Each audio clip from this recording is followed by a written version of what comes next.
Hi everyone, welcome to food tornado. ఈవేళ మ్యాంగోతో ribbon పకోడాలను ఎలా చేసుకోవచ్చో ఇప్పుడు చూపిస్తాను. ఇది ఫుడ్ టోర్నడో స్పెషల్ రెసిపీ అండి. చాలా ఈజీ అండ్ సింపులేను. ఇంకా ప్రాసెస్లోకి వెళ్తే ఒక మిక్సింగ్ బౌల్లోకి ఒక 2 కప్స్ బియ్య పిండిని తీసుకోండి. బియ్య పిండిలో ఒక హాఫ్ కప్ శనగపిండిని వేయండి. అంటే 4:1 ప్రపోర్షన్లో తీసుకోవాలి. ఇంకా ఒక హాఫ్ టీ స్పూన్ మిరియాల పొడి, మీ టేస్ట్కి తగినట్టుగా సాల్టు, ఒక హాఫ్ టీ స్పూన్ మిరప్పొడి, ఒక 4 టేబుల్ స్పూన్స్ వెన్నని వేయండి. ఈ రెసిపీకి మాత్రం వెన్న కొంచెం ఎక్కువ వేసుకుంటేనే రిబ్బన్ పకోడాలు బాగుంటాయి. ఇంకా లాస్ట్ ఇంగ్రీడియంట్ వచ్చేసి పిండి కలపడానికి సరిపడేంత మ్యాంగో పల్ప్ని తీసుకోవాలి. ఈ పల్ప్ని గ్రైండ్ చేసేప్పుడు ఒక్క డ్రాప్ వాటర్ కూడా యాడ్ చేయకుండా గ్రైండ్ చేయండి. అప్పుడు రిబ్బన్ పకోడాల టేస్ట్ చాలా బాగుంటాయి. ఇవన్నీ పిండిలో బాగా కలిపి పిండినంతా చపాతీ పిండి కంటే ఇంకొంచెం సాఫ్ట్గా ఉండేలా పిండిని కలుపుకోవాలి. మ్యాంగో పల్పునంతా పిండిలో ఒకేసారి వేయకుండా కొంచెం కొంచెంగా వేసుకుంటూ పిండిని కలుపుకోండి.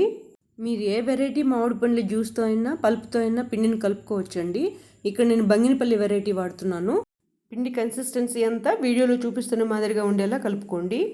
ఒకవేళ మీరు పిండిని ఆయిల్లో ఒత్తేప్పుడు హార్డ్గా అనిపిస్తే అప్పుడు మాత్రం పిండిలో ఒక 1 or 2 టేబుల్ స్పూన్స్ వాటర్ని యాడ్ చేసి బాగా కలిపి తర్వాత ఆయిల్లో ఒత్తుకోండి. ఈ రిబ్బన్ పకోడాలను ప్రెస్ చేసుకునేదానికి వీడియోలో చూపిస్తున్న రెండింటిలో ఏది కన్వీనియంట్గా ఉంటుందో దాంతో ఒత్తుకోండి. ఈ రిబ్బన్ పకోడా ప్రెస్ చేసుకునే దాంట్లోకి పిండిని ఒక 3/4 లెవెల్ వరకు ఫిల్ చేసి హాట్ ఆయిల్లో ప్రెస్ చేసేయండి. పిండిని ఆయిల్లో ప్రెస్ చేసేప్పుడు లైట్గానే ప్రెస్ చేయండి, ఎక్కువ ఫోర్స్ అప్లై చేయకండి. వీడియోలో చూపిస్తున్న మాదిరిగా రిబ్బన్ పకోడానంతా రౌండ్గా ప్రెస్ చేసుకున్న తర్వాత దాన్ని ఒక 1 minute డిస్టర్బ్ చేయకుండా అలాగే ఫ్రై అవ్వనివ్వండి. ఒక 1.5 minute ఫ్రై అయిన తర్వాతనే దాన్ని తిరగదిప్పించండి. ఇప్పుడు తిరగదిప్పించిన వెంటనే గరిటెతో లైట్గా డిస్టర్బ్ చేస్తూ ఉండండి. అప్పుడు రిబ్బన్ లేయర్స్ అన్నీ సపరేట్ అయిపోతూ ఉంటాయి. ఇలా గరిటెతో రిబ్బన్స్ అన్నీ సపరేట్ చేస్తూ ఉంటేనే రిబ్బన్స్ అన్ని సైడ్స్ యూనిఫామ్గా ఫ్రై అవుతాయండి. వీటిని మీడియం హీట్లోనే అటు ఇటు కలుపుతూ మంచి బ్రౌన్ కలర్ వచ్చేంత వరకు ఫ్రై చేయాలి. ఇవి ఫ్రై అయ్యేదానికి ఒక 5 minutes పైనే పడుతుందండి.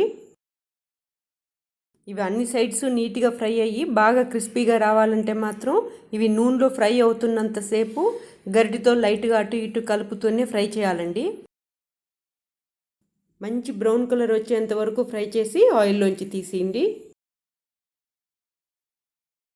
ఇవి పూర్తిగా చల్లారిన తర్వాత ఒక 8 కంటైనర్లో స్టోర్ చేసుకోండి.